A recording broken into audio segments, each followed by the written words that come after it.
Good morning. Today we have an interesting exercise. We're going to build some steps or ladders because they're both built exactly the same way for the Naparima. There are two steps in the Naparima and one ladder.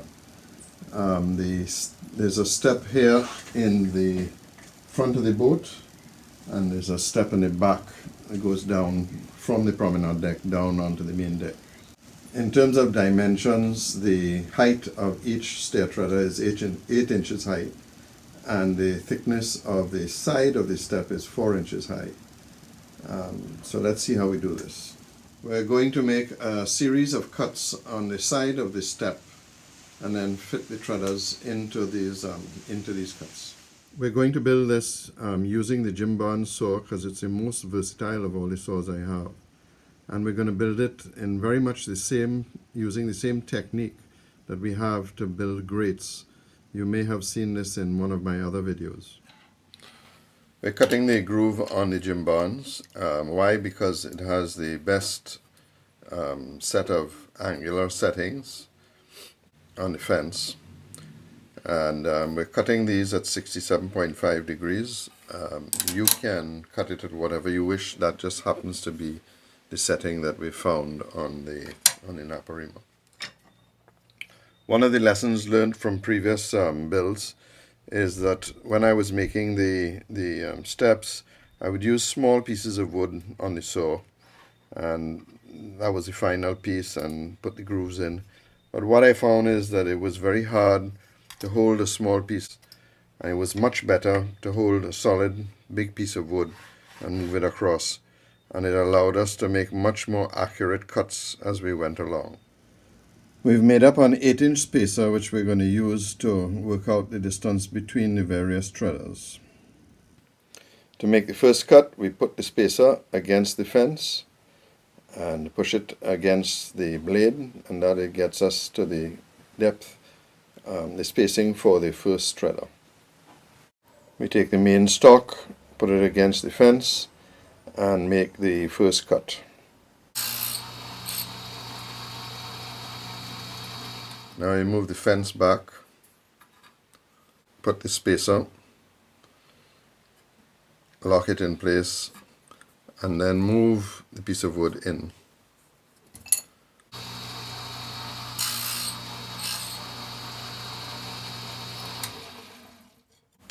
And you've got the second one. I tend to like to leave it locked in the blade so it doesn't move.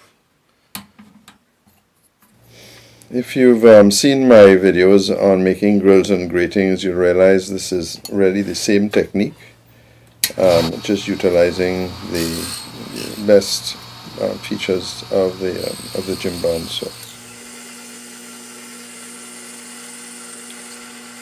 This really is the most important part of this exercise, is really taking your time. Don't rush it at all.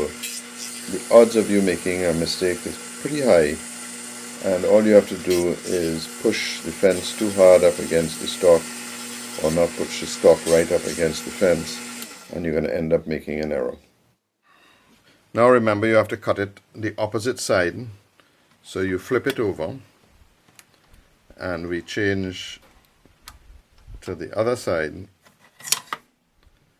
and now we go through the same process again. Re-establish the line,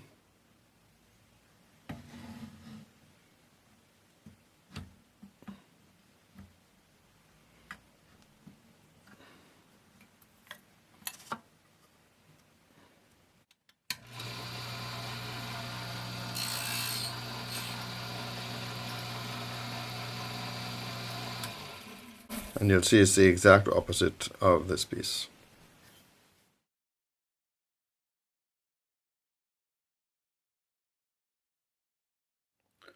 And you can see they all line up perfectly once you do it very carefully.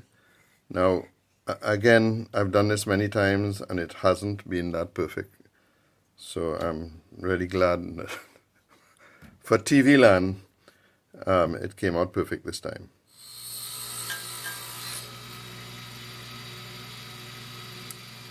Now we're going to set the thickness of the side of the step is 8 inches. So we've set it on the caliper and we will bring it in here, and we simply cut it off.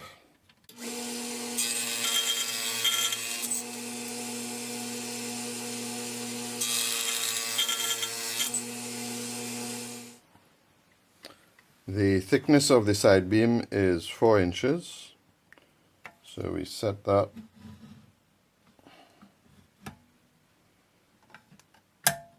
on the blade, and now we're going to cut off the pieces.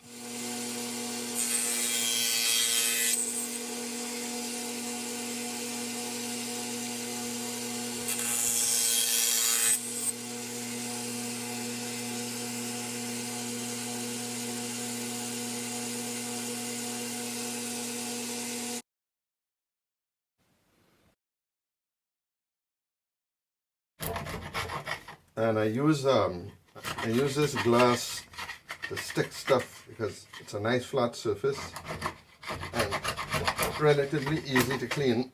Oops. And it doesn't get lost in my shop like everything else that gets lost in my shop.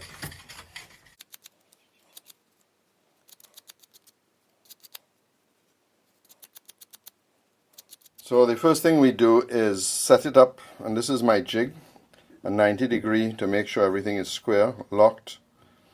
The back piece is clamped with a clamp, and then the side piece is held in place with a piece of wood and again clamped in place, and there's another weight here.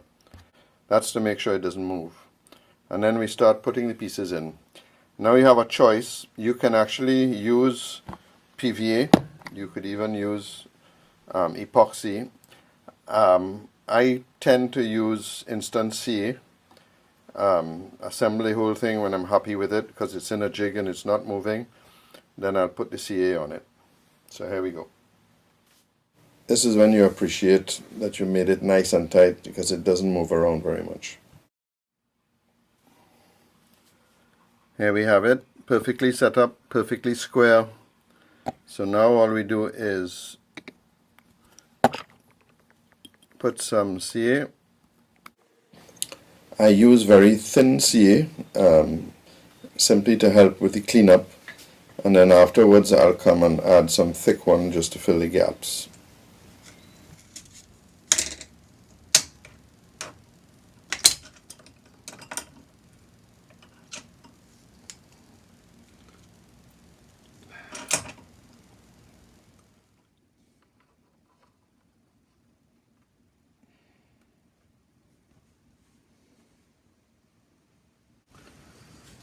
We made it larger so that we can adjust it exactly where we want it.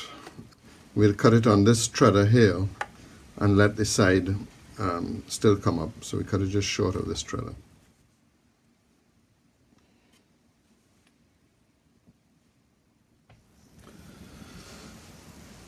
And the back one comes off the side here, goes between these two posts, and it has a little roof over the top of it. So again, this one will be cut off right where the threader meets the floor. So from that one piece of wood, we've actually made 3 sets of steps, and of course we only need 2. That's part and parcel of this hobby. Always make a third part when you need 2, in case something goes wrong and you need to replace one. It's just so much easier to do it now. Now we made up the hand railings. This was done by, again, using the same wire that we had used before and soldering a support, and then out with the turbo carver to clean up the join. And I must say I was very happy with how this came out on a first try. Then out to the paint shop. First coat, we sand it and clean it, probably put a very light second coat on it.